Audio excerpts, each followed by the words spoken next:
कष्टे झिजवले अंग परिणामानी दुःख संग ऐशिया माझी झाला विरंग बुद्धी तरंग चाचरला. काय सांगायचं म्हणले, अहो या ठिकाणी एकत्र कुटुंबामध्ये खूप त्रास घेतला, सर्वांची सेवा केली, साधू संतांची सेवा केली, पाहुण्या रावांची सेवा केली, एवढी चांगली तुमची मुलगी होते. अशा प्रकारचे माहेरच्या लोकांना हे कुठे लोक जाऊन सांगू लागले. पण वृद्धपणे भ्रंश झाली बुद्धी न जाणता कुळशीळ शुद्धी बळेची केली बोधाने उपाधी सांगली गोष्ट लोक माहेर जाऊन सांगतात. काय सांगायचं म्हणजे एवढी चांगली साथी मुली असताना सुद्धा त्याची बुद्धी फट झाली. म्हातारा म्हणजे बिघडलं म्हणते, त्याला काय द्यावं कळत नाही. आपली बायको कोणी दान करेल का? असा तुमचा जावं आहे म्हणजे तुमच्या जावाने काय केलं, तुमची मुलगी त्या फकीराला दान केले. त्याला काय माहिती कोण फकीर आहे, परंतु त्या फकीराला दान केले. माहेरच्या लोकांना सांगतात, फिरता फकीर मागता भिक येऊन जाती भयानक भागू देऊनी सोडले उदक केला. माहेरच्या लोकांना सांगितलं, हा तुमचा जावं येडा म्हणजे म्हातारा झालं म्हणजे तिची बुद्धी जळाली. त्याने काय केलं म्हणले, जावं यात घे हा आणि त्याने काय केलं, हा येवाय तर आपले काय केलं म्हणजे आपली सोनं त्या फकीराला दान केलं म्हणले. हा म्हणजे असा आहे म्हणजे येवाय तुमचा. अशा प्रकारे येवायबद्दल म्हणजे बौद्धबद्दल सुद्धा काय काय बोलत होते लोक. सासरच्या लोकांना म्हणलं, म्हातारपणाचे लागले पिसे अनुकूल झाली ग्रह मानसे न पाता भागीरथी सौरसे दानास फकीराशी. काय सांगायचं म्हणले, एवढी चांगली सुशेर सून असताना सुद्धा ही म्हातारा ह्याची बुद्धी चढली म्हणले. आणि कोणी आपली सून दान देईल का? अशा प्रकारे त्या माहेरच्या लोकांना त्या ठिकाणी कुठे लोक होते, निंदा करणारे होते. कारण निंदा करणारे असतात पौरोपरी हे असला असलाय. तसं त्या बोधीच्या घरामध्ये गावामध्ये तसे कुठे होते. माहेरा जाऊन सांगितलं त्या फकीराला म्हणले, तुमच्या येवायनं मुलगी तुमची दान दिले म्हणले. अशा प्रकारे सांगून म्हणतात, आईसेने केले कधी कोणी बायकांना देती पुरुष दानी आगटीत केले बोधानी देत कामिनी असलं कोणी केलं नाही म्हणले. आता पिढ्यान पिढ्या आपण पाहतो म्हणले, कोणी त्या एखाद्या पुरुषाने आपल्या घरात स्त्री कोणी दान केले का म्हणले. आता अन्नदान केलं असेल, वस्त्रदान केलं असेल, ज्ञान असेल, परंतु घरातली स्त्री कोणी दान करत नाही. म्हणजे तुमचा एवय आहे, बुद्धिभ्रष्ट झाला, म्हातारा झाला, त्याला काही कळत नाही. आपली घरातली मुलगी चोर दान केली एका फकीराला दिली म्हणले. कोण फकीर काय? आईशे पत्री लिहून या व्रत सावर गावा शिपाई धाडीत ते फंडे ऐकून या मात झाला संतप्त मानसी. अहो त्यांनी पत्र दिलं. काही लोक तोंडवी पाठवलं असतील सांगायला, पण पत्रात दिलं सगळं की तुमच्या येवाने असा जो केला म्हणले, फकीराला आपले दान दिले. अशा प्रकारे पत्र पाठवलं. अशा प्रकारे बोलता उच्छे ताडिता विखार संतापुनी दंश कैसाचार पैसाच फंड पाटील महाक्रूर कर आदर. ज्याप्रमाणे एखाद्या सापाच्या शेपटीवर पाय द्यावा आणि साप फन पण करावा, तसं म्हणजे त्या पाटला राग आला. का की आता कोणाबद्दल राग आला असेल ते पुढे सांगितलं बघा. त्याला हे पत्र वाचल्याबरोबर एवढा संताप आला त्या पाटलाला.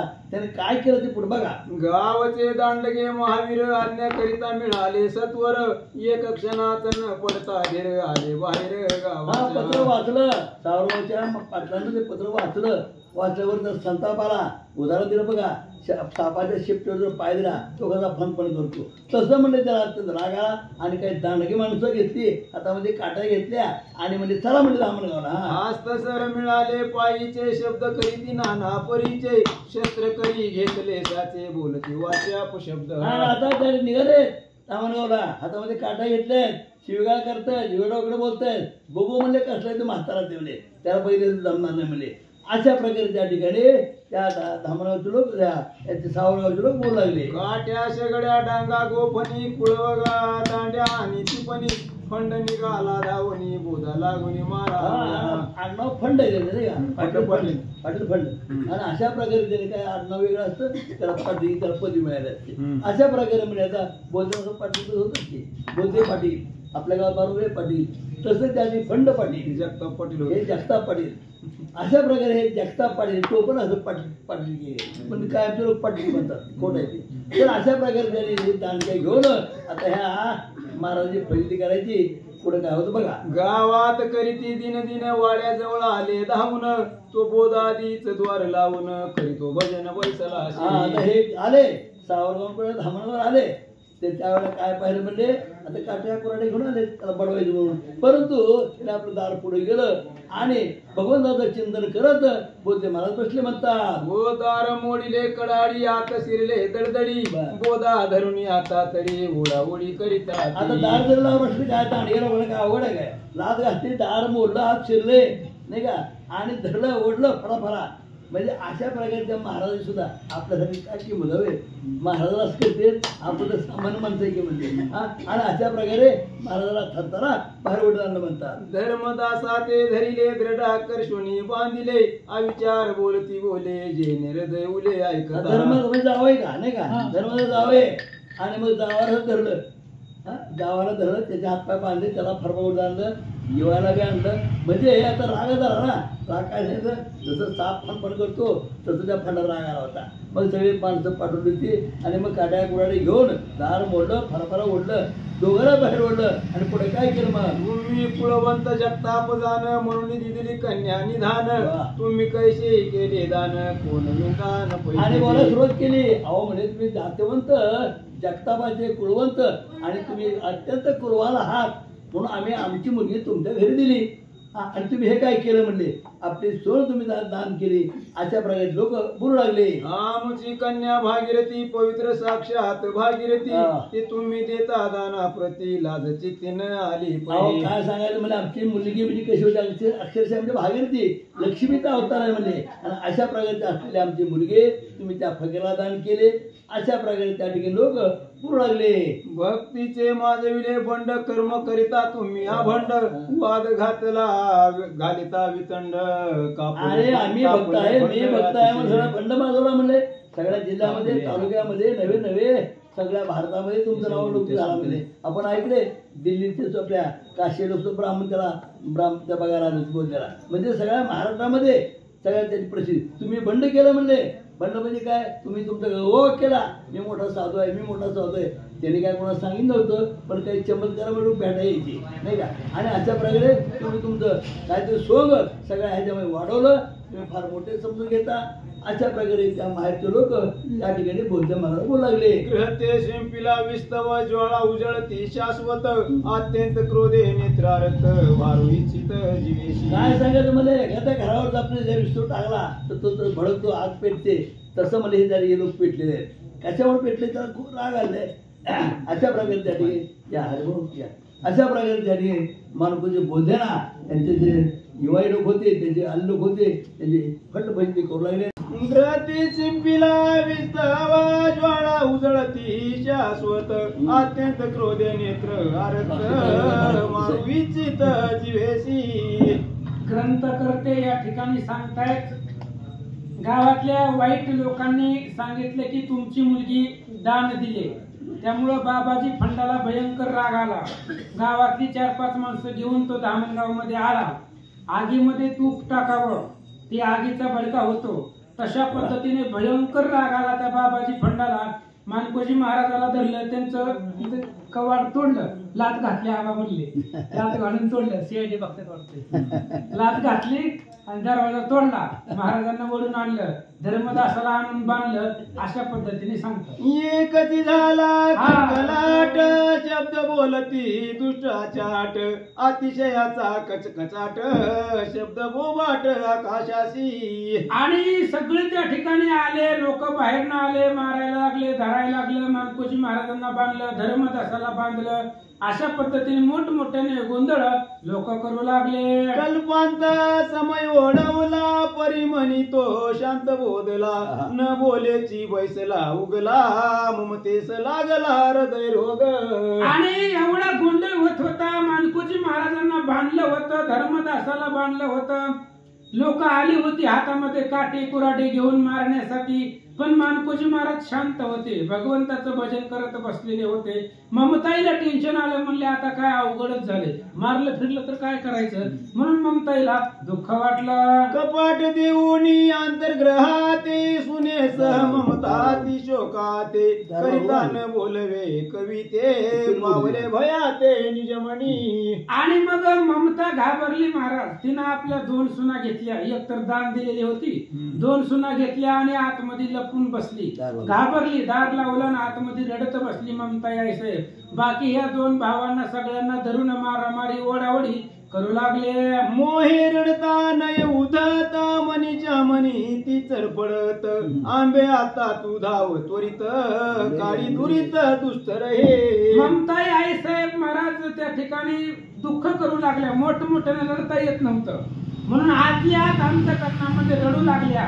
देवीचा धावा करू लागले, म्हणले आता धावा, कारण ह्यांची कुलदैवता तुळजाभवानी होती, त्या जगदंबेचा धावा ममताई करू लागल्या. खंडाळा मातला बाहेर वारी धाव पाव भक्त कैवारी दुर्घट संकट हे तू निवारी वायू झरारी जलद जळ. आणि एवढं त्या ठिकाणी ममताई आई साहेब जगदंबेचा धावा करू लागले. म्हणले धावा, बाहेर पाठीमाग गोंधळ चालू आहे, भयंकर त्या ठिकाणी लोक आलेले आहेत हातामध्ये शस्त्रास्त्र घेऊन, या संकटाला आमच्यावरती कृपा करा. ममताई बोलतात, बोधा ते बद्ध करशिले शस्त्रे घेऊन त्याने उपशिले बोध कंठावरी ठेविले गजबजून गेले त्रैलोक्य. मानकोजी महाराज संत आहे आणि देवाला काही सण होतं महाराज, संताला त्रास झालेला देवाला खपत नाहीये. त्यानं तलवार काढली, त्या लोकांनी बाबाजी फंडाची जी माणसं होती त्यांनी तलवार काढली, मानकोजी महाराजांच्या नरड्यावर ठेवली. त्या असणारी तलवारीचं टोक ठेवलं. त्रिभुवन डळमळलं महाराज, संत आहे तो आणि महादेवाचा अवतार आहे, त्यानं तिसरा उघडला असता तर बाबाजी फंड जळून राखलं नसतं का. त्यामुळं त्या ठिकाणी त्याच्या नरड्यावरती तलवार ठेवली. त्रिभुवन त्या ठिकाणी डळमळू लागलं. शेष कुर्म वरा वाचा. शेष कुर्म डळमळे भ्रांती दाडा यज्ञ वराह सरसावीती रसा तळा जाऊ पाहे गरती नक्षत्रे खचती ती अपार. एवढा प्रलय का झाला हो, कारण एक संत आहे आणि संताच्या नरड्यावरती तलवार ठेवली, त्याच्यामुळे असणारा ज्याच्या पृथ्वीवरती पृथ्वीचं वज ज्याच्या पाठीवरती आहे तो असणारा शेष आहे, कुर्म आहे, सगळे डळमळू लागले, त्रिभुवन हालू लागलं, भूकंप झाल्यासारखी अवस्था निर्माण झाले. त्रिविध केत उदेले गगनी दिशा धुंद धुम्रवर्णी निस्तेज दिशा आकाश तरणी झाले जीवनी आकर्षण. सगळ्याला त्या ठिकाणी डळमळू लागलं, त्रैलोक्य त्या ठिकाणी डळमळू लागलं. आकाशामध्ये सूर्य सुद्धा निस्तेज झालं, सूर्याचं सुद्धा तेज कमी झालं, आकाशही मलिन झालं. अशा प्रकारची अवस्था निर्माण झाले. आब्र नसता रक्तवृष्टी होता डळमळली सृष्टी बोध मनात न झाला कष्टी कुशब्द वृष्टी हृदय उले. आणि त्यावेळेस आभाळ नसताना सुद्धा पाऊस येत होता, ते बी रक्ताचा रक्ताचा पाऊस. रक्ताचा पाऊस पडला होता. संतांना त्रास देणं का एवढं सोपं आहे का महाराज. संताच्या नरड्यावरती तलवार ठेवल्यामुळं रक्ताचा पाऊस त्या ठिकाणी पडू लागला, सगळं त्रिभुवन डळमळून गेलं. पण मानकोजी महाराज शांत भगवंताचं भजन करत होते, कोणालाच काही बोलले नाही. ऐका, या परी जाची ती बोधा तेने संकट पडले गोविंदा राजा लई भागीरथी शुद्धा जात अविंदा मागे मागे. आणि इकडं त्या ठिकाणी मानकोजी महाराजावरती संकट आलं आणि भगवान परमात्मा तो फकीराच्या वेशामध्ये त्याला टेन्शन आलं. ह्या खंडाने जर महाराजाला मारलं तर काय करायचं, ही 10 वर्ष ठेवून घेतलेली त्याच त्या ठिकाणी. म्हणून देवानं इकडं जो फकीर होता त्या फकीराच्या पाठीमाग राजालाही मनामध्ये भागीरथी आल्या होत्या. आता यांचं काय होतं ऐका. फकीर म्हणे ओ ज्ञान दीपिके विश्व उद्धारे लावण्य लतिके चालत आश्रमलीस सखे सांगतो निके तू ऐक पा. इकडं असणारा फकीर भागीरथीला बोलू लागला, आत्ताशिक राजालाही मनापर्यंत आलोय, अजून धामण गावातच आहे, बाहेर सुद्धा गेलेलं नाहीये, आपल्याला लांब जायचंय पंढरपूरला आणि तू इथंच दमली थकलीस, त्यामुळे एक सांगतो ऐक. तू जावे आपुल्या घरी व्रतार सेवे संसार करी तुझ्या माहेरचे लोक भारी धावणे करी पातले. आणि त्यावेळेस त्या फकीरानं भागीरथीला सांगितलं जा म्हणले माघारी. कसं आहे, मी फकीर आहे, ज्ञान आहे, मला सगळं कळत आहे. तिकडं धामण गावामधले तुझे माहेरची जी लोक आहे, तुझा बाप इकडं धामणगावला आलाय आणि इकडं माझ्या असणाऱ्या जो दाते आहे, आता मानकोजी महाराज दात आहे, दान करणार आहे आणि माझ्या दात्याला त्रास व्हायला लागलाय, असं तो फकीर बोलू लागला. ए गांजिती माझ्या दाता नरे नरे तुझाही तरी तुझाही परत आता भरून चालेल सौभाग्य सरिता न चाले आता पंत तू. फकीराने सांगितलं माझ्या दात्याला त्रास होतोय, मला ज्यानं दान केलंय त्याला त्रास होत असेल तर त्या दानाचा उपयोग काय आहे? त्याच्यामुळे तू माघारी जा. तुझा बाप आलाय तिकडे तलवारीन काट्यान कुऱ्हाडी घेऊन आणि मानकोजी महाराजांना त्रास द्यायला लागलाय, म्हणून तू माघारी जा असं तो फकीर भागीरथीला बोलू लागला. उभा राहून तो फकीर भागीरथी आली समोर, म्हणे बापाचे किंकर असंख्य वीर पातले पै. फकीर होत महाराज ते चतुरात शिरोमणी. आता फकीर समोर आहे आणि भागीरथीचं तोंड फकीराच्या तोंडापुढे आहे, म्हणजे दोघं समोरासमोर आहेत. आणि फकीरानं सांगितलं तप तिकडं, अय माग माग माग बघा, माग बघ म्हणले. तलवारी घेऊन आले, तुझ्या बापाचं सैन्य इथं आलंय, धामणगावला तर आलंय, पण बघ जरा पाठीमाग, तोंड फिरव, बघ पाठीमाग काय आहे. फकीर बोलू लागला. उघडी हत्यारे लखलखी ती संतापोनी धावत येती, आता कौन होईल गती धरून नेतील आम्हा ते. फकीराने सांगितलं जरा महाग नजर फिरव आणि महाग वळून बघ, तुझ्या बापाचं सैन्य आलं इथं माझ्यापाशी, लखलखती तलवार आहे, शस्त्र अस्त्र धारदार आहे इथं, आणि त्यांनी जर मला धरून बांधून दिलं तर काय करू? फकीर बोलू लागला. आईची सांगता फकीर मागे पाहे ती सती सत्वर, तो न देखे पारखे भार म्हणून उत्तर जाऊ बोले. आणि त्यावेळेस फकीराने सांगितल्या बरोबर भागीरथीनं महाग बघितलं, महाराज खरंच आलंय का कोण म्हणून. फकीराने सांगितलं होतं बघ पाठीमाग, तुझ्या माग सैन्य सगळं सैन्य उभा आहे. भागीरथीनं पाठीमाग पाहिलं आणि पाठीमाग पाहिल्यावर काय दिसलं नाही, म्हणून त्या फकीराकडे परत पाहिलं तर काय दिसलं? समोर पाहे सती ते देवा, तू अदृश्य झाला फकीर बाबा, नेनो गेला कवन्या गावा, गेला गोवा जन्माचा.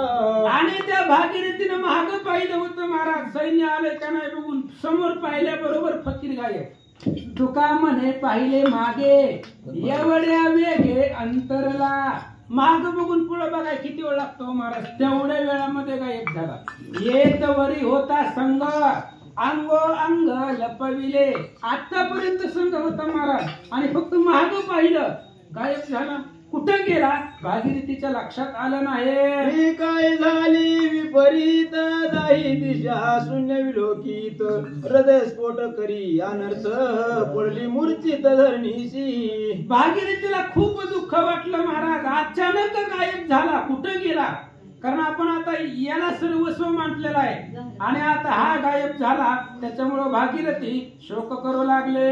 मलंग वेश निर्मळ गात्रा, दान मागोनी मद सत्पात्रा, मध्ये सोडिले न होता यात्रा, काय विधात्रा योजिले. आणि भागीरथीने दुःख करायला सुरुवात केली. मला दान मागितलंय आणि दान मागून इथं आणलं आणि इथून तू गायब झाला, मी काय करायचं आता? मला माझं सासर माहेर सगळं संपलंय, त्याच्यामुळे आता तूच सर्वस्व आहे आणि तूच दिसेन असं झाला, म्हणून भगवंताचा दावा करू लागल्या. पाहता पाहता झाला गुप्त, आता कोण आहे मजची आप्त, अवतार करीन मी समाप्त, अंती प्राप्त निज मोक्ष. आणि भागीरथीने सांगितलं आत्ता होता इथं महाराज, आत्ता फक्त पाठीमाग पाहून पुढे पाहिलं तर गायब झाला. पाहता पाहता झाला गुप्त, आत्ता होता आणि लगेचच गायब झाला.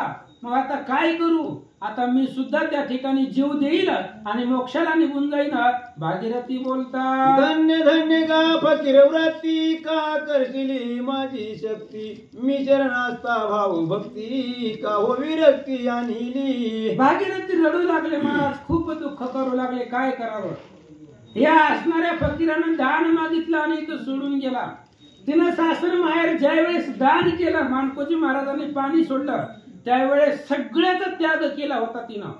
आणि आता फकीरही सोडून गेला, त्याच्यामुळे मरण्याशिवाय पर्याय नाहीये असा विचार भागीरथी करता. मी तवानात पांगलना, सेवा न घेता केली वंचना, की मी न चांगली वाटे मना, म्हणून जीवना विठलासी. भागीरथी बोलतायत काय माझ्याकडून चूक झाली? सेवा करण्यासाठी आली होती, सेवा करण्याची संधी द्यायची होती, किंवा मी तुम्हाला आवडली नाही माझं स्वरूप तुम्हाला पसंत पडलं नाही, म्हणून तुमच्या मनाला वीट आला, कंटाळा आला, म्हणून माझा त्याग करून गेलात की काय? भागीरथी बोलतात, कामी पापिनी आवला जाती या नरत्या गोचरावी जाती, म्हणून सांडिली संगती हे महामती अवधूता. आणि भागीरथी बोलतायत मी महापापिनी महाराज. भागीरथी एवढं पवित्र सतीच नाहीये आणि ती स्वतःला महापापिनी म्हणून घेते. काय माझ्याकडून अपराध घडला, काय माझं चुकलं सांगा म्हटले.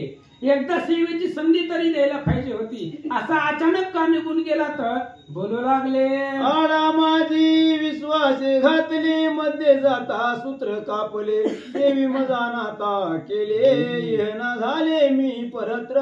भागीरथी बोलू लागले, महाराज माझ्या संग असंच घडलंय. एखाद्याला सांगितलं दाव घेऊन आडामध्ये उतरलं आणि पुन्हा दावच कापलं, पडलं ते आडामध्ये. तसं झालंय. काय करावं? विश्वासानं सासऱ्यानं दान केलंय, नवऱ्याच्या संमतीनं दान केलंय, आणि आता तूच सोडून गेला, काय करू? विचार करू लागले. माझे प्रारब्ध दैवहीन, तुटले पंख झाले दीन, उभय कुळामुखन मी दाविन, न जाय परतून ग्रामाते. भागीरथी सांगू लागली, इथं मला या ठिकाणी आणलं आणि निघून गेला, आता मी पाठीमाग जाणारच नाहीये. कुठं जायचं महाराज? सासरच्यांनी दान केलंय आणि लग्न झाल्यापासून मुलीचा आणि माहेरचा जास्त संबंध राहतच नाही. तिचं सर्वस्व सासर असतं. सासऱ्यानेच विकून टाकलं तर मुलीनं कुठं जायचं? आता मी सासरलाही जाणार नाही आणि माहेरलाही जाणार नाहीये. जर फकीर नाही भेटला तर इथंच जीव देईल. भागीरथी बोलतात, जन्मांतर पाप फळले, या समयी मज गाठले, आता उपाय काही न चाले, जीवा झाले मी कसा विस. भागीरथी विचार करतायत महाराज. आपलं कसं असतंय महाराज, थोडस संकट आलं का आपण पाठीमागचा विचार करतो. मी काहीच केलं नाही वाईट कर्म आणि एवढं सुख संकट आलंच कसं? पण जन्मांतरीची पापे फळली. ह्या जन्मातला विषयच नाही तुमचा. ह्या जन्मात रात्रंदिवस पूतीला या, भजन करा, कीर्तन करा, पण पाठीमाग काय गुटा ठेवा केलाय काय माहिती? पाठीमागचे तुमचे अनंत जन्माची पाप आहेत महाराज. आज जे तुम्हाला दुःख भोगावं लागतंय ना, ह्या जन्मातला विषयच नाही. तुमचे अनंत जन्म आहे आणि त्या जन्माचं कुठल्या बी एका जन्माचं पाप राहू द्या, ते आडवं आलेलं असतंय.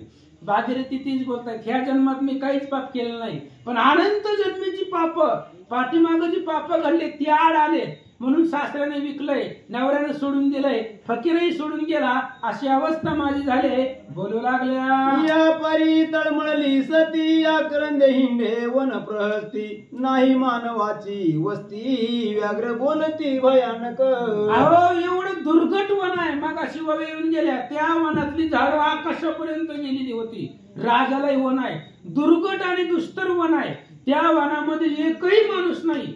अशा वनामध्ये एकटी भागीरथी आहे. चारी बाजूला झाड आहेत, वाघ आहे, सिंह आहे, आणि अशा असणाऱ्या भीतीदायक अरण्यामध्ये एकटी भागीरथी रडू लागले.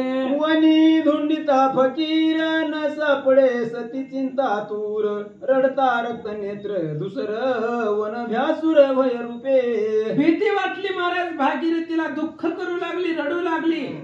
कुणीच त्या ठिकाणी सोबतीला नव्हतं. भयंकर वन आहे, अत्यंत दुर्घट वन आहे, आणि त्या वनामध्ये फकीर दिसत नसल्यामुळं चिंतातुर झाले. हिंडता झाली हिंडपुटी, फकीर न पडे कोठे दृष्टी, शून्य झाली सकळ सृष्टी, होत असे कष्टी ती आधी माया.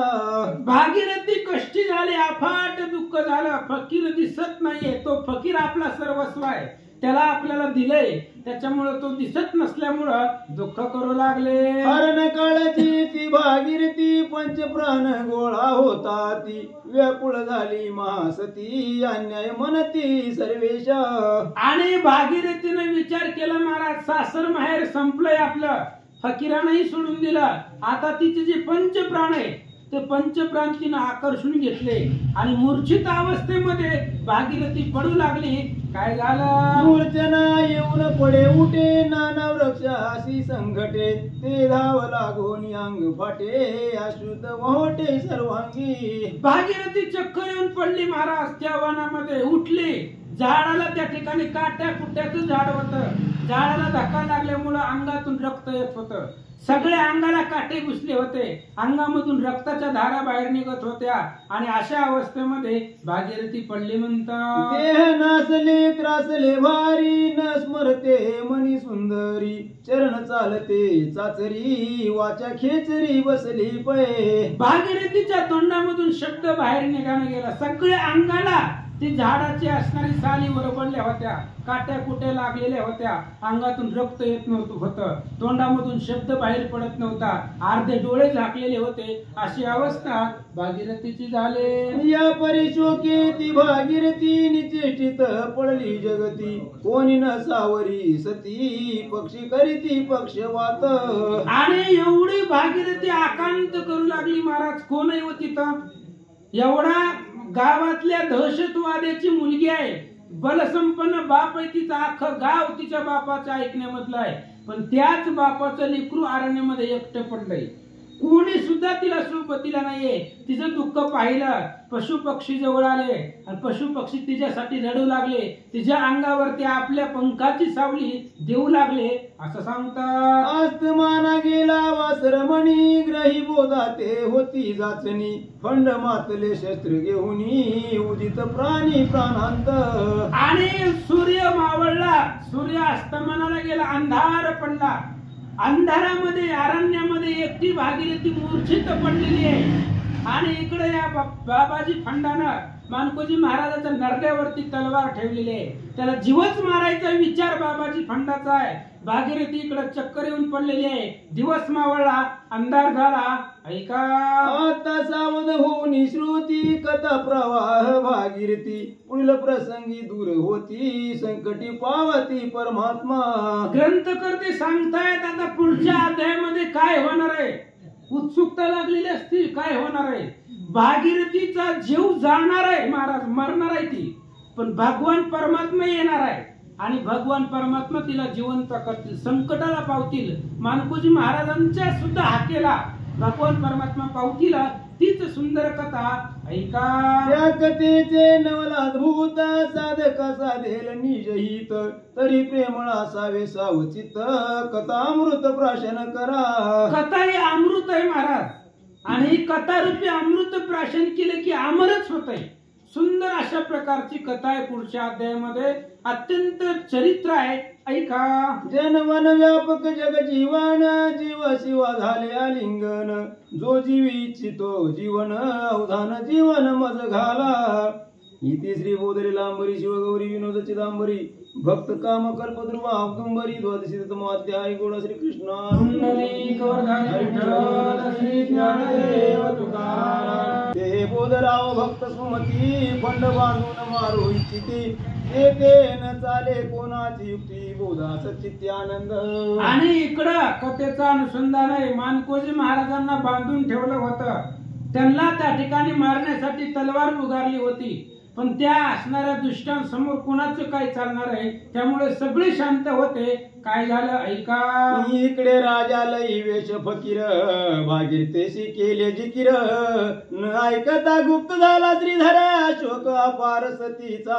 आणि इकडे राजालय वनामध्ये भागीरथीला ज्या वेळेस जा म्हटलं फकीरानं भागीरथी गेली नाही. ऐकत नसल्यामुळं भगवान परमात्मा तो फकीर गुप्त झाला. आणि गुप्त झाल्यामुळं भागीरथीने अफाट शोक केला. ही कथा पाठीमाग झाले. ही 22व्या अध्यायी कथानक आता सावध ऐका सर्व नायक कथा ऐका सुखदायक अभयकारक सर्व जनासी. आणि ही कथा पाठीमागच्या अध्यायामध्ये झाली. 22वा अध्याय संपला त्यावेळेस ही कथा सांगितली. आता ही कथा पुढची 23व्या अध्यायामध्ये लक्ष देऊन ऐका. सुंदर कथा आहे असं सांगतात. सती पतिव्रता सत्या त्यातून फकीर झाला गुप्त अरण्य माझे दुःख संतप्त ना मिळाप्त कोणीही. आणि ती जी असणारी भागीरथी सती आहे, पतिव्रता आहे, खूप दुःख करू लागली, रडू लागली, अंगामधून रक्त वाहत होत, मूर्छित जमिनीवरती पडली, शोक करू लागली. त्याच्यामध्ये तो फकीर तिला सोडून गेला. अपाट दुःख सतीला झालं. शरीर झाले सर्व विगलित, निचेष्ट पडली मूर्छांगत. त्या वनी कोण सावरित, जाऊ पाहतो पंचप्राण. अहो ती वन आहे, भयंकर दुर्धर वन आहे, आणि त्या वनामध्ये कोण येणार आहे मदतीला? तिच्या सगळे अंग विकळ झालेले होते, शरीरामध्ये शक्ती राहिलेली नव्हते, बोलता येत नव्हता, पंच प्राणी एकवटले होते, जीव जातो की काय अशी अवस्था भागीरथीची झाली. पंचप्राण गोळा झाले, नाभिस्थानी एकत्र पावले, प्राणापान ऊर्ध्व झाले, व्यानी लागली अचाट. पंचप्राण आहेत महाराज. पृथ्वी, आप, तेज, वायू, आकाश यांच्यापासून जीवाची निर्मिती आहे, आणि पंचप्राण गोळा झाले, एकत्र झाले, नाभीच्या ठिकाणी येऊन बसले. कधी एका जीव जातोय हे सांगता येत नाही. सगळे त्या ठिकाणी जीव एकत्र आले, पंचप्राण गोळा झाले असं सांगतात. उदानासी वायू रतला, कंठस्थानी प्राण रोदिला, आता जावे गोलाट नळा, झाला मोकळा जीवात्मा. त्या भागीरथीच्या शरीरामधले सगळे प्राणी एकवटले आणि कंठामध्ये येऊन बसले. आता इथून कधी प्राण निघून जातोय सांगता येत नाही महाराज. कंठामध्ये सगळे पंचप्राण एकवटले, कधी जीव जाईल सांगता येत नाही अशी अवस्था भागीरथीची झाली. तो मार्ग अत्यंत कठीण, युक्तीने नेती योगी जन, ते न जाणे सतीचे मन, प्राणोत्क्रमण मांडिले. कंठामध्ये प्राण आलेले महाराज, आणि जी काही साधी योगीजन असताय ते कंठामध्ये प्राण आणून सुद्धा त्याला समाधी अवस्था म्हणताय. 3-3 दिवस तसंच राहतात, पण भागीरथीला ते जमत नव्हतं. त्याच्यामुळे कंठामध्ये प्राण आला, कधी जातोय असं त्या ठिकाणी होऊ लागलं. अवधी उरली किंचित, घाबरले झाले सतीचे चित्त, नेत्र वटारले अकस्मात, तो जगन्नाथ धावला. आणि त्या भागीरथीचा जीव जायची वेळ आली महाराज. कंठामध्ये प्राण येऊन थांबला, आता जीव जातोय की काय अशी अवस्था झाली, आणि तिच्या असणारे डोळे वटारले, डोळे मोठे झाले भागीरथीचे. आपोआप आता जीव जाणार एवढ्यामध्ये भगवान परमात्मा आला. गजेंद्राच्या क्रांत समयी उडी घाली तशी शाई, तैसीच झाली नवाई, भागावाई आलिंगित. आणि गजेंद्रानं बोलवल्याबरोबर हाकी सरशी उडी हाक मारल्याबरोबर भगवान परमात्मा गरुडाला पाठीमागं टाकून आला, आणि आता भागीरथीची मरणांत अवस्था पाहिली, आणि भगवंत हाकेला धावला. सर्वांगात करे कुरवाळिले, विगलित शरीर उठून बैसविले, पितांबरे नेत्र पुसले, पाणी सिंचले मुखावरी. आणि भागीरथीच्या अंगावरनं देवानं हात फिरवला महाराज. कृपा हस्ताय त्याचा, आणि हात फिरल्याबरोबर जे अंगाला जखमा झालेल्या होत्या, अंगाला काटा टोचलेले होते, रक्त निघत होतं, ते हात फिरवल्याबरोबर सगळं शांत झालं. सतीला समाधान वाटलं. अंगवस्त्रे वारा घाली, निज भक्ताची पूर्ण माऊली, सतीची मुरकुंडी वळली, तैशीच उचली तू जगदात्मा. काय भागीरथीचं भाग्य आहे महाराज. अहो भगवान परमात्मा स्वतःच्या पदराने तिला वारा घालू लागला. भागीरथीला देव आहे, जगाचा कार्यकर्ता आहे, ब्रह्मांडाचा नायक आहे. तो भागीरथीला जवळ घेतलं मांडीवरती आणि वारा घालू लागला. तिची मुरकुंडी वळलेली होती, तशीच त्या भागीरथीला देवानं उचललं. काय करता संन्यांकी घेतली सती, मग देही फिरली प्राणवृत्ती, आपुलाले स्थानी बैसती, चक्र चालती सातही. आणि पाठीमागं जी सांगितलं होतं पंचप्राण नाभीच्या ठिकाणी आलेले होते, प्राण कंठामध्ये येऊन थांबला होता. भगवंतानं भागीरथीला उचललं, आपल्या उजव्या मांडीवरती ठेवलं, आणि भगवंताचा स्पर्श झाल्यामुळं जी अंगातली सगळी चक्र आहेत, दरवाजे जे असणारे 7 द्वार आहेत, ती सगळीच त्या ठिकाणी आपापल्या जागेला जाऊन कार्य करू लागली. जे पंचप्राण एका जागेवर झाले होते ते सगळे शरीरामध्ये आपापल्या ठिकाणी गेले, आणि जसं शरीरातला व्यवहार चालतो तसा चालू लागला. पाणी जागृत गणनाथ, जपमाळा जे 600, ते यंत्र यथारीती फिरत, तेने नेत्रात प्राण आला. आपण नावाचं त्या ठिकाणी वायू आहे, तो जीव आहे, आणि तिथं गणपती महाराजांचं कार्य आहे. प्रत्येक शरीरामध्ये प्रत्येक शरीराची देवता आहे. हाताची देवता इंद्र आहे, पायाची देवता त्या ठिकाणी उपेंद्र आहे. प्रत्येक शरीराची आहे त्या शरीराची एक एक देवता आहे. आपण नावाचा प्राण आणि त्याची देवता गणपती आहे आणि त्यांना कृपा केल्यामुळं भगवंतानं उचलल्यामुळं त्या शरीरातली सगळी रंध्र चालू लागली आणि तिचा जीव सावध झाला. नेत्र उन्मालिले मंदस्मिता तो तेजोमय दिशा दिसता मनोमय झाले विस्मिता पाहे विस्मित चाकाटली. आणि भगवंतानं तिला मांडीवरती घेतलं होतं. भागीरथीला तिने थोडेसे डोळे उघडले. भागीरथीनं अर्धे डोळे उघडले. 2 मिनिट म्हणजे अर्धे झाकले आणि अर्धे उघडले. उघडल्याबरोबर आता मांडीवरती असल्यामुळे डायरेक्ट भगवंताचं मुख भागीरथीने पाहिलं. तेजस्वी असणारा चेहरा भागीरथीला दिसला. गोप वेशधारी श्री विठ्ठल चैतन्य स्वरूप विरळ द्विभुज मूर्ती घन निळा जो जास्व निळ जपे सदा. भगवंतानं गोपाळांचा वेश धारण केला होता. आता हे भागीरथीला काय माहिती कोणता गोपाळान काय आहे, त्यांना फक्त विठ्ठल माहिती होता. त्याच्यामुळे त्यानं गायी पाळणारा जो गोपाळ आहे भगवान श्रीकृष्ण याचं स्वरूप त्यानं धारण केलेलं होतं आणि तीच भागीरथी पाहू लागले. इंद्र निळकळा फाकली एक कारी दशा उद्भवली अंकारुडा पण भासली सलज झाली सती ती. भागीरथीनं पाहिलं महाराज अद्भुत तेज होतं चेहऱ्यावरती. कोटी सूर्याचं तेज भगवंताच्या चेहऱ्यावरती होतं. भागीरथीने पाहिलं चेहरा सलज्ज झाली घाबरली. ऐका काळ उठून एकीकडे उभी राहून पाहे त्याकडे मज काय लागली वेळी कोण हा पुढे मनोहर. भागीरथीनं पाहिलं महाराज सुंदर असणारा चेहरा. लगेच उठली देवाच्या मांडीवरनं लांब गेली. आपला पदर वगैरे सावरला आणि भागीरथीने विचारलं कोणेच बाबा कोणेच. म्हणली तू माझा फकीर कुठं गेला. मी ज्या फकीराला शोधते तू इथं नाहीये आणि तू कोण आहे. मला अचानक तू जवळ कसं काय घेतलं. भागीरथी बोलता गाई राखणारा परी तेजन समाय गगन उदरी मानव म्हणावे तरी माझ्या शरीरी शिवे तो. आणि त्यावेळेस भागीरथीनं त्याला बोलायला सुरुवात केली. कोण आहेस बाबा तू. तुला गाई राखणारा म्हणावं पण गाई राखणारा का एवढा दैदिप्यमान असतो का महाराज. एवढा तेजस्वी असतो का. त्याच्यामुळे तुला असंही म्हणता येत नाही. माणूस म्हणावं तर मी मगापासून एकली हिंडते इथे कोणी माणूस नाहीये. तू माझ्या अंगाला स्पर्श केलाय. माणसानं जर सतीच्या अंगाला स्पर्श केला तर जळून राख होते महाराज. पतिव्रतीच्या ताकद आहे. त्यामुळं माझ्या इच्छेशिवाय कोणताच माणूस मला स्पर्श करू शकत नाही. तू स्पर्श केलाय आणि जिवंत आहे म्हणजे तू माणूस नाहीये. अशा पद्धतीने भागीरथी बोलता देशाचं मनोतरी प्रकाशवंता द्विभुज नाहीच की दैवता आयशे संशंकित झाली चिता विस्मय होतो मना माझी. भागीरथीला आश्चर्य वाटलं नेमकं आहेस कोण. तुला जर भूत प्रेत म्हणावा तर एवढं तेज आहे.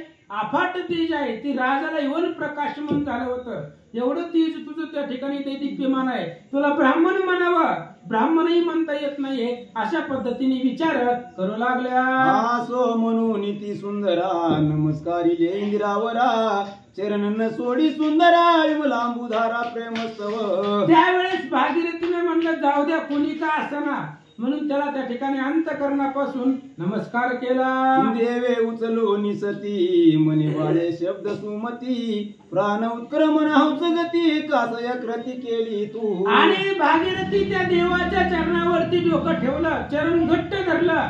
भगवंतानं दोन्ही हातानं भागीरथीला उचलला आणि सांगितलं एवढी प्राणांत अवस्था का केली. आता जर मी आलो नसतो तर केली असती. एवढी मरणांत अवस्था तू स्वतःची का करवलीस. भगवंत बोलतात तवती बोले मधुर उत्तरी तू ज्ञानी आणि स्वतंतरी जाणून पुससी कृत्रिमवरी धीर गवारी तू कैचा. आणि त्यावेळेस भागीरथीने सांगितलं म्हणले हे बघा मी तुला काहीच सांगितलं नाही तरी सुद्धा तू ओळखलंय म्हणजे तू आत्मज्ञानी आहे. तुला कळतंय बाकीच्या मनातलं आणि सगळ्या गोष्टी माहिती असताना काय विचारायला लागला. भागीरथी बोलता माझा फकीर कोटे गेला तवा समर्पून मज बोधला यावनी घेऊन आला शेवटी झाला गुप्त का. भागीरथीने विचारलं तू कोण आहे म्हणले इथं. माझा फकीर कुठं आहे. माझ्या शास्त्रानं मानकोजी महाराजांनी त्या फकीराच्या हातात माझा हात दिलाय. त्या फकीरानं घरापासून इथपर्यंत मला आणलंय आणि इथून तो गायब झालाय. कुठं दिसला का सांगा. धुंडाळीले वन देवता प्रार्थिले नाना परी अवधूता परी न मिळे शोध लाविता मग प्राणांता मांडिले. आणि मी अफाट पाहिलं महाराज. माझा फकीर कोठे गेला तया समोर पुन्हा मजबूत मग बोधला यावती घेऊन याला शेवटी झाला गुप्त का तो. भागीरथीने विचारलं त्या असणाऱ्या समोरच्या व्यक्तीला, तो भगवंत होता, त्याला विचारलं, म्हणली माझा फकीर कुठं आहे? तो मला या ठिकाणी वनामध्ये घेऊन आला आणि लगेचच गुप्त झाला. सांगू लागले, धुंडाळीले वन देवता प्रार्थिले नाना पर्यावधूता परीन मिळे शोध लाविता मग प्रणंता मांडिले. भागीरथीने सांगायला सुरुवात केली. अख्ख्या वनामध्ये पाहिलं त्या फकीराला, कुठंच दिसला नाही. सगळ्या वन देवता आहेत त्यांची प्रार्थना केली, चराचराची प्रार्थना केली, तरी सुद्धा तो फकीर मला दिसला नाही. त्यावेळेस प्राणांत अवस्था माझी झाली. भागीरथी बोलतात, सासर माहेर तुटले जाण उभय फळांचा अभिमान प्राशमन देवा किन देवा प्राण आता निर्वाण करीन मी. भागीरथीने सांगितलं, ज्या वेळेस मला दान केलं त्यावेळेस माझं सासरही संपलं आणि माहेरही संपलं, तुटलं गेलं. त्याच्यामुळे आता मी प्राण देण्याच्या अवस्थेमध्ये होते. भागीरथी बोलतात, देहांतीतून कान कोठील मला दिसतील कूट पाटील फकीर न मिळता मग तुझी दही कुशल मीन राहे. त्यावेळेस भागीरथीने सांगितलं, फकीर माझा इथं नाहीये. मग तू कोण आहे, कुठला आहे, कसला वेश घेतलेला आहे, तू कुठून आलेला आहे? जर तो फकीर दिसला नाही तर मी आताच जीव देईल.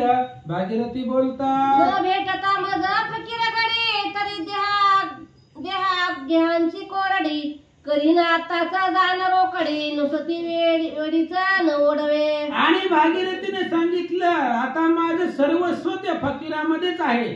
तो जर मला इथं दिसला नाही, तो जर भेटला नाहीये तर मी आता जिवंत राहणार नाहीये असं सांगतात. फकीर काय पाहिला म्हणून मातेचे व आणीला ऐसा धूर्त तू कोण मातीला कपट मासा दिला काय जाणू. भागीरथीने विचारले, तू फकीराला पाहिलंय का कुठं? तुला तू दिसला का?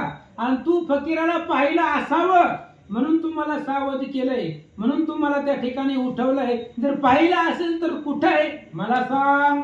ऐशे ही तर शत्रू पाहिला साधका मन मोहन मन मोदका अमनांजन रसमोहका निरुपापादिका उपधिया. आणि त्यावेळेस तिने विचारलं, म्हणले सांग, कारण तुझं तेज अद्भुत आहे, तुला कशाचीच गणना करता येत नाही, एवढे स्वरूप आहे. तू कोण आहे मला माहित नाही, पण माझा फकीर कुठं आहे सांग. भागीरथी बोलतात, बरोबर आहे, पटेलच बरोबर आहे. नाही देवना नाही संसार दो पक्षीना दिशे थार मज वाचवणी काय काढले सार कैसा विचार मानसी. त्याने विचारलं भागीरथीनं, मनामध्ये काय आहे म्हणले तुमच्या? हे तर आता माझं सासरही नाही आणि माहेरही नाहीये, त्या फकीराच्या हातात माझं जीवन आहे, पण तुमच्या मनामध्ये काय आहे सांगा. काय योजिले नेनवे माते आसुळे आणले नयनांते मरण येना वाचता माते तुझ्या हाताते आपले काय. आणि त्यावेळेस भागीरथीनं त्याला सांगितलं, म्हणले तू कोण आहेस बाबा? अरे मी मरण्याचा प्रयत्न करते, पण जेव्हापासून तुझा हात लागला या शरीराला तेव्हापासून मरण बी येत नाही महाराज. मरण्याचा प्रयत्न करले पण तुझ्या हातात काय जादू आहे काय माहिती, तू हात लावल्यापासून मला मरण सुद्धा येईना. भागीरथी बोलतात, फकीर मानी निज धर्मपती तू येथे कोण गागोपती तळमळ जाऊनी लागली जळती हे उपशांती कोण करता. आणि त्या असणाऱ्या भागीरथीने सांगितलं, तो फकीरच माझा पती आहे, आता सर्वस्व तो फकीर आहे.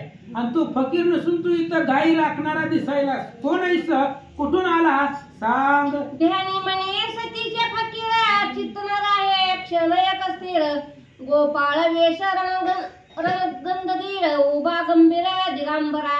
भागीरथीने विचारलं, म्हणले बाबा तू कोण आहे? गोपाळाचा वेश आहे, गाई पाळणारा याच तू वेश धारण केलेला आहे, अत्यंत तेजस्वी आहे, सुंदर आहे, माझा फकीर कुठे गेला? भागीरथी बोलतात, सतीश मानले कौतुक हे काय देखते चेटक मध्येचे केली काटक फकीर नेटका दिसेना. भागीरथीला अवघड वाटलं, मला नेमकं घडायला लागलंय काय? या एकतर वनामध्ये आक्रोश केला, कोणीही नाहीये, फकीर अचानक गायब झाला आणि इथं गाई राखणारा एक व्यक्ती आलाच कसा? नेमकं भूत बाधा कुणी करणे वगैरे असला तर काही प्रकार नाही याचा विचार भागीरथी करतात. आता काय करू म्हणून सती पडली मूर्छा येऊन सोनी नाठवे देह भान प्राण समाधीच जाण योगांची. आणि इकडे भागीरथीने विचार केला आता जीवच द्यायचा म्हणले, कारण फकीर नाही तर आपण जगायचं कोणासाठी आणि कशासाठी. म्हणून परत तिचे पंचप्राण एकवटले आणि प्राण जाण्याची अवस्था आली. म्हणतात विठ्ठल म्हणी चाकटला आशाचा निकोर झाला पुन्हा उचलले सतीला न धरणीला पृष्टी लागे. आणि पुन्हा मग भगवंताने विचार केला ही मरायचाच का प्रयत्न करायला लागली 17 वेळा. मी हिला उठवतोय जिवंत करतोय म्हणून भगवंतानं परत तिला उचललं. महाराज तिला देवाला मरू द्यायचं नव्हतं, ती मरण्याचा प्रयत्न करत होती. 2 वेळा मरण्याचा प्रयत्न केला. विठ्ठलाला चिंता वाटली, देवानं परत तिला उचललं. काय करतात ऐका. वरच्या वरी सती झेलली जेवी गोकुळांची चेंडू फळी तशी उचलून या फंडवाळी श्रीवनमाळी सावध म्हणे. आणि त्यावेळेस भागीरथी चक्कर येऊन जमिनीवरती पडणार. एवढ्या वेळामध्ये भगवंतानं तिला पडू दिलं नाही, जमिनीवरती उचललं, उचलून धरलं. महाराज देव आहे तो. लहानपणी यमुना नदीच्या किनाऱ्यावरती क्रिकेट खेळताना चेंडू जसा झेलत होता तशा पद्धतीने भागीरथीला वरच्यावर उचललं, सावध करू लागला. ऐका. नेत्र पुसोनी मुख वायू घाली घाली तेने नेत्राचा चैतन्य झाले अधोमलिंत पती झाकिली हुंकारिले सो शब्दे. काय भाग्य आहे महाराज भागीरथीचं. भगवंताने तिला उचललेला आहे आणि स्वतःच्या मुखानं तिच्या असणाऱ्या डोळ्यामध्ये देव फुकू लागलाय. भागीरथीच्या डोळ्यामध्ये आपल्या मुखाची फुंक मारू लागला, तिला सावध करू लागला असं या ठिकाणी सांगतात. अमृत करे कुरवाळीता शरीर पातळी चेतना सत्ता पृष्टी थापटीता धर्मरता झाला सरता श्रीरंग. भगवंत महाराज काय करता येत नाही, फक्त हात फिरवला भागीरथीच्या अंगावरनं आणि तिच्या शरीरामध्ये चेतना आली. देव आहे त्याच्यात सत्यानं सगळं जग चालतं. त्यामुळं 2-3 वेळा मरण्याचा प्रयत्न केला, 2-3 वेळाही प्राण जात होते. पण देवानं हात फिरवल्याबरोबर प्राणाची ताकद आहे का जायची. महाराज देव समोर असताना माणूस मरल कसा. भजनात मरत नाही, देवासमोर कसा मरल. त्याच्यामुळं तिनं भगवंतानं हात फिरवला, अंगामध्ये चेतना आली, सावध केलं. काय सांगतात. निशांती उगवे चंड किरण ज्ञानतमा निसरले पूर्ण स्थूल सूक्ष्म कारण देहत्रय निसर झाले. आणि सूर्य मावळावा उगवल्यानंतर अंधार संपतो. तशा पद्धतीने त्या ठिकाणी असणारा तिचा प्राण जाणार होता, पण भगवंताचा हस्त लागल्यामुळं परत शरीरामध्ये चेतना आली, जीव आला असं सांगतात. स्त्रियाम जाता रजनी प्रकाश भानुरत ते जगगणी योगी तपी ध्यान ध्यासने प्रकाश रूपी ते प्रभात. आणि सूर्य मावळत असताना त्या ठिकाणी चंद्राचा प्रकाश पडतो. तशा पद्धतीने योगी साधू मुनिजन हे सुद्धा ध्यान धारणा करताना त्यांचं तेज निर्माण होतं. तशा पद्धतीने तिच्या चेहऱ्यावरती तेज दिसू लागलं. सूक्ष्म कारण नियमाचे क्रमांत जाण प्रभात झाले परतला प्राण विसरले ध्यान फकीराचे. आणि इकडं त्या ठिकाणी सूर्य मावळ मगाशी सांगितलं होतं अंधार झालेला होता, सूर्य मावळला होता आणि सगळं रात्रीमध्ये चालू होतं. आणि सूर्य उगवला. सूर्य उगवल्याबरोबर भगवंतानं हात फिरवला आणि 4 देह सूक्ष्म कारण महाकारण अशा पद्धतीने ही त्या ठिकाणी देह सगळं एकत्र आले आणि सूर्य उगवल्यानंतर उजेड येतो. तशा पद्धतीने भागीरथीच्या अंगामध्ये चेतना आली, पण भगवंतानं माया टाकली, अतर्क्य माया टाकली. त्याच्यामुळे ती फकीराचं ध्यान भागीरथी विसरून गेल्या. गर्भोदयी आठावा नेता तरी जाणीव झाल्या संशोध भाव भोळे सदैव म्हणती भया वाटुनी मानसी आधरेपणे सावकाशी कंप सुटला शरीराशी बहुशी जैशी मेणाची. आणि भागीरथीने पाहिलं महाराज घाबरेपणे पाहत होती. अंगामधून घामाचा धारा होता, भीत घाबरलेलं ते शरीर होतं आणि चहूकडे पाहू लागले. नाभी नामी हो सुंदरे मम मनाचा विकास मंदिरे धन्य धन्य केले उद्धार तुझे दारे धन्य सो.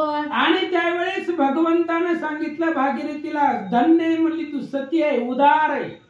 तुझ्या असणारं धैर्य मी पाहिलं, अद्भुत तुझं तेज आहे, पतिव्रत्याचं सामर्थ्य आहे. भगवंत भागीरथीला बोलतात बहुतांचे धैर्य मी पोहेला परी तू भय नंदे न देखिले फकीर होऊन मागितले दान घेतले लेणे तुझे. भगवंत भागीरथीला बोलतायत, मी अनेकांचं धैर्य पाहिलंय, अफाट धैर्य पाहिलं, पण तुझ्यासारखं धैर्यवान कुणीच नाही. मीच फकीर झालो होतो आणि मी फकीर होऊन तुला दान मागितलं तरी तुझ्या नवऱ्यानं आणि सासऱ्यानं बिनधास्त दान दिलं. एवढं तुझं असणारं कुलवान घराणं आहे. भगवंत बोलतात, लोक करीती कन्यादान आम्ही घेतले ललना दान. आता झाले समाधान फकीर विधान नटलो मी. भगवंताने सांगितलं भागीरथीला, जो फकीर होता तो मीच आहे, दुसरं कोणी नाहीये. मीच फकीराच्या वेशामध्ये नटलो होतो. लोक लग्नाच्या वेळेस कन्यादान करतायत, पण तुझ्या असणाऱ्या नवऱ्यानं आणि सासऱ्यानं ललना स्त्री दान केली आणि फकीराच्या वेशामध्ये मागणाराही मीच आहे. भगवंत बोलतात, फकीर घेतले तुझं कारणे आता मतेने विसंबने. तुझे घेतले पोसाने आता मागणे इच्छित जेते. भागीरथीने भगवंताने सांगितलं, भागीरथी तुझ्या असणाऱ्या सत्वाला मी प्रसन्न आहे, फक्त पाहिलं तुझ्यावरती मी प्रसन्न आहे. आता तुला जर काही मागायची इच्छा असेल तर माग, असं सांगतात. तुझे कोण कौतुक जन्म प्रवित असे लाधले मज प्रती. ते तरी मागून या सुमती होय युक्ती धर्मांची. भगवंत बोलतायत भागीरथीला, तुझ्यावर तुझा ऋणी आहे मी, तुझे माझ्यावरती भक्तीचे उपकार आहे. त्याच्यामुळे त्या ऋणातून मुक्त होण्यासाठी जर तुला काही मागायचं असेल तर माग. भगवंत बोलतात, मग ती फंडगा परम चातुर मंदस्मित झाले मधुरोत्तर. आपण होऊन या फकीर लावले फिकीरा मज लागे. भागीरथीला माग म्हणल्यावरती काय घरन संसार नाही करबर मागणार होते का महाराज? अत्यंत हुशार आहे भागीरथी. त्यावेळेस भागीरथी देवाला बोलू लागली, म्हणली तुम्ही फकीर झाला होता वय? बरं म्हणले. मग आता भागीरथीचं मागणं काय आहे ऐका. मग तो आता मागो काय तुमचे घरे गडुरे आमुचे मनोगत झाले पुरे. वडिला मागे आंबिले पुरे वरदायित करे संभाळा. त्यावेळेस भागीरथीनं देवाला मागितलं, म्हणले काय मागायचंय तुला? तुला आम्हाला सगळं तुझ्या कृपेने प्राप्त आहे, फक्त एवढेच मागणं आहे. आमची लेकरं बाळ जी आहेत त्यांच्यावरती तुमची कृपा राहू द्या, वरदहस्त राहू द्या आणि तुमच्या वरदानाच्या खाली त्यांचं जीवन जावं. भागीरथी बोलतात, परिमजला चाड नाही त्यांची मी तर झाले फकीरांची. लाज जाय दो पक्षांची म्हणती यवनाची उच्चिष्टी हे. आणि त्यावेळेस भागीरथीने सांगितलं, आता माझ्यासाठी काही मागत नाहीये, पण माझे जी परिवार आहे त्यांच्यावरती तुमची कृपा राहू द्या. आता माझं काय आहे तर मी फकीराची पत्नी आहे आणि माघारी जर जावं तर त्या ठिकाणी तिचं उष्ट माघारी आलं म्हणून तेही मला स्वीकार करणार नाही तर असा विचार भागीरथी करतात. हिंदून घेते मुसलमान दो पक्षीशे बिघडले मन. आता मागण्याचा सन्मान थोर अपमान वाटतो. देव भागीरथी सांगू लागली, देवा काय मागावं?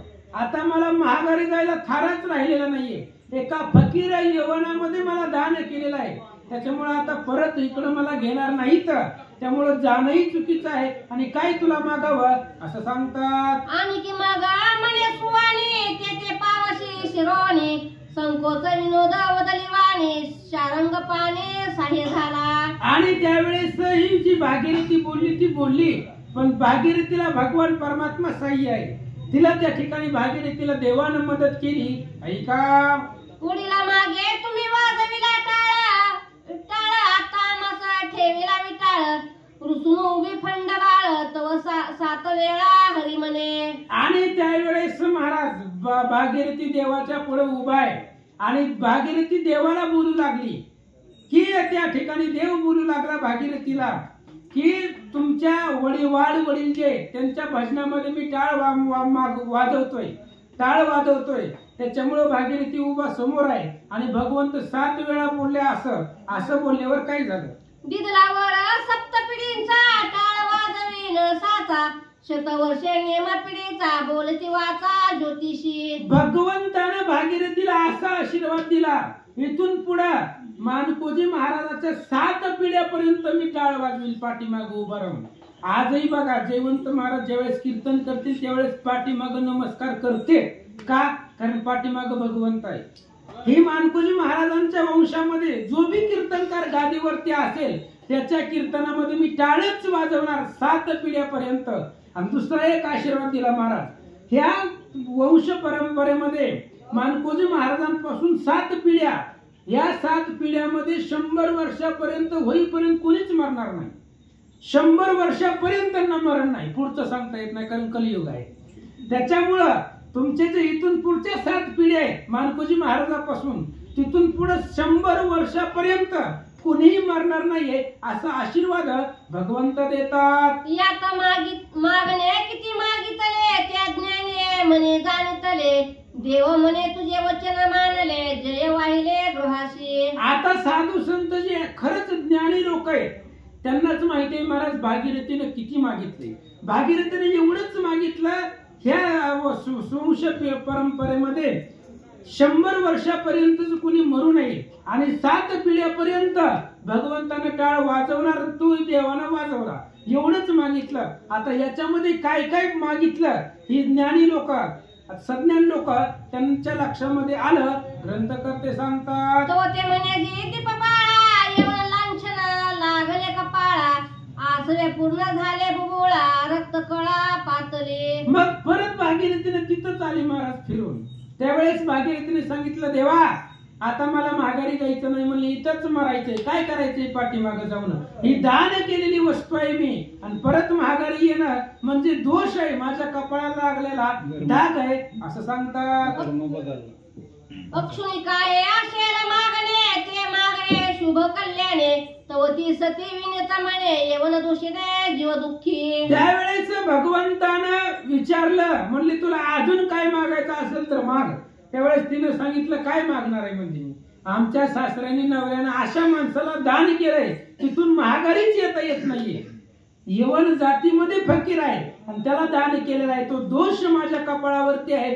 पुसता आला तर पुसा नाहीतर इथंच मरू द्या. भागीरथी भगवंताला बोलतात डाग लागला कुळांशी जनापवाद बांधी मनाशी आता येईल पुल्या मनाशी तैशा माशी प्रतिपाळे. आणि भागीरथीने सांगितलं हा डाग लागलेला आहे आणि एकदा लागलेला डाग आयुष्यापर्यंत जात नाही महाराज. एकदा माणसाचं नाव खराब झालं पुन्हा कसंच नाव त्याचं वर आणता येत नाही. तसं ही डाग लागलेला आहे दान दिलेलं आहे.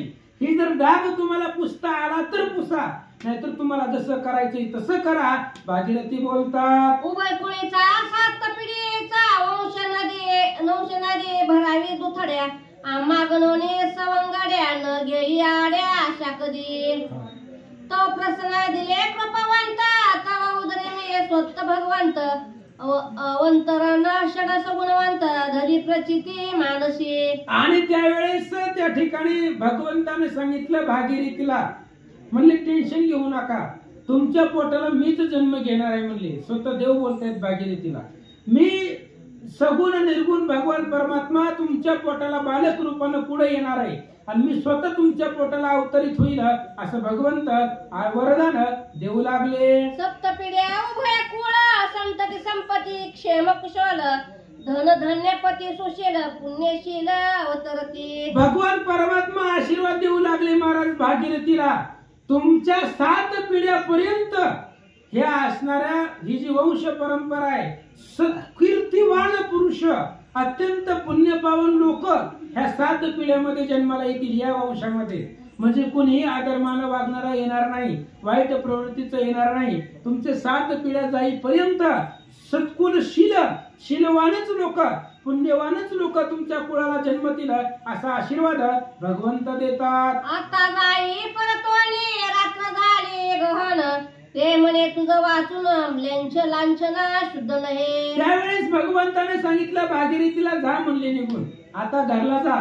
भागीरथीने सांगितलं आता जर घरला गेले तर लोक मला नावच ठेवणार आहेत. ही लांछन आहे आणि तुझ्याशिवाय कोणी पुसणार नाहीये. भागीरथी बोलतात त्रिविध जगाची दुर्भाषणे तेने कलंक लागो दोष गे कार्य करावे सर्वभूषणे कृमे विन भानजे. भागीरथी बोलतायत देवा ही डाग आहे माझ्या कपाळाला लागलेला आणि ह्या त्रिविध लोक आहेत ह्या जगामध्ये आणि लोक बोलणारे खूप लोक बोलतायत. त्याच्यामुळं मी जर एकटी गेले तर मला लोक निश्चितच बोलणार आहे. हा डाग पुसणार नाहीये असं भागीरथी बोलू लागल्या. सत्वरापुनी घरा जावे या व्यक्ती तो जाणशी स्वभावे आता सर्वस सांभाळावे जीवे भावे हे तुमची. भागीरथीने सांगितलं देवा मी घरलाही जायला तयार आहे पण माझं सत्व राखून घरला जायला पाहिजे, असं कोणाचा डाग घेऊन नाहीये. मी माझं सत्व सांभाळून घरी गेले पाहिजे असं तुम्ही करा. काय करता येत नाही तुम्हाला. ही माझ्या कपाळावरती डाग अपवित्रपणाचा डाग घेऊन घरी जाणार नाही. मला लोकांना पवित्रच मानावं अशा सत्वानं मला घरी पाठवायचं असेल तर पाठवा. भागीरथी बोलतात या बोलाचा अभ्यास झाला बोल बोलता बोल आला बोल बोलले म्हणती बोला तरी का बोल होताशी. आणि भागीरथीने सांगितलं तुम्हाला जर करणं होत असेल तर करा. माझं सत्व सांभाळता किंवा सत्वाचा सांभाळ करताना मला घरी पाठवा. मी घरी गेल्यानंतर ना माझ्या कपाळाला माझ्या वंशाला माझ्या पवित्रपणाला डाग लागला नाही पाहिजे. असं जर तुम्हाला करता आलं तर करा. भागीरथी बोलतात भाव जाणून अंतरीचा कळवळला धनी पंढरीचा म्हणे सुदीन झाला जेचा सिद्धी सामुसाल गेला पण. मग भगवंताने विचार केला कळवळला महाराज पंढरीचा राणा येतो, पंढरीचा देव आहे. भागीरथीच्या बोलण्यावरती भगवंताला दया आली. काय चरित्र करतो ऐका. 10 वर्षे बोलांते हे करिले ते नामाचे विषादी झळंबळे सत्व पाहया रूप धरले परिते झाले विपरीत. भगवंत भागीरथीला बोलतायत आम्ही मागच मानकोजी महाराजांना घेऊन जायला आलो होतो पण तुम्ही तुमच्या आयुष्यातली 10 वर्ष दिले आणि त्यांना जगवलं आणि तेच सत्व पाहण्यासाठी मी आलो फकीराच्या वेशामध्ये, तेही सगळं वाया गेलं. भगवंत बोलतात आता जावे कवने रीती विचारी पडले श्रीपती तो योग मायेने घातली बुंदी नेली भागीरथी ग्रहात. भगवंताने विचार केला महाराज आता हिचं सत्व सांभाळून हिला घरात न्यायचंय. मग कसं न्यायचं कारण भगवंत आहे. भगवंतानं माया टाकली आणि राजाला या वनामधली भागीरथी डायरेक्ट स्वयंपाक घरात कुठनच आली नाही. दरवाज्यातनं नाही खिडकीतनं नाही काय नाही. राजाला वनामध्ये जी भागीरथी होती भगवंतानं माया टाकली बरोबर भगवानजी महाराजांचं स्वयंपाक करण्याचं जे घर आहे स्त्रियांचं त्या घरामध्ये भागीरथीला देवानं पोच केला. अंतपुरा माझी भावनाशी अन्नपूर्णा उभे संतोषी ओटी भरित ऋषिकेशी काय भाग्याशी सांगू पै. काय भागीरथीचं भाग्य आहे महाराज. देवानं वनातनं उचललं आणि स्वयंपाक घरामध्ये नेऊन ठेवलं भागीरथीला आणि तिथं ती जीवटी भरू लागला असं सांगतात. सौभाग्य द्रवर दरिद्री कुंकुमा देणे शोभाले सुख रूप भावनाशा लक्ष्मी मनोरथ प्रभा परम प्रकाशले. दरिद्र ना हरिद्र राहिली का पुढं हळद कुंकू खुर्चीला जा या. हरिद्र दरिद्र हरिद्र आहे हो. इथं काय ती कुंकू वाचा पुन्हा लिखित आहे. हे हा एक वर प्रभात झाली हृदय ज्वलित झाले कमल हृदय श्री पांडुरंग झाला सुदय गेली अभय भागीरथी. आणि मग अशा पद्धतीने भागीरथीला भगवंतानं वनातून तिच्या स्वयंपाक घरामध्ये आणलं. कशी आणलं भगवंताची माया आहे. आता इकडे बाबाजी फंडाने मानकोजी महाराज अंगावरती तलवार ठेवली होती. आता देवाला असं दाखवायचंय भागीरथीला दान केलंच नाही असं देवाला दाखवायचंय. बरं उद्या समाजाबरोबर तर केलंय पण आतल्या घरामध्ये आता देव सांगतात फंडाला आतमध्ये जाऊन बघ हाय करायची. उद्याची कथा आहे पुंडलिक वरदा विठ्ठल श्री ज्ञानदेव तुकाराम पंढरीनाथ भगवान की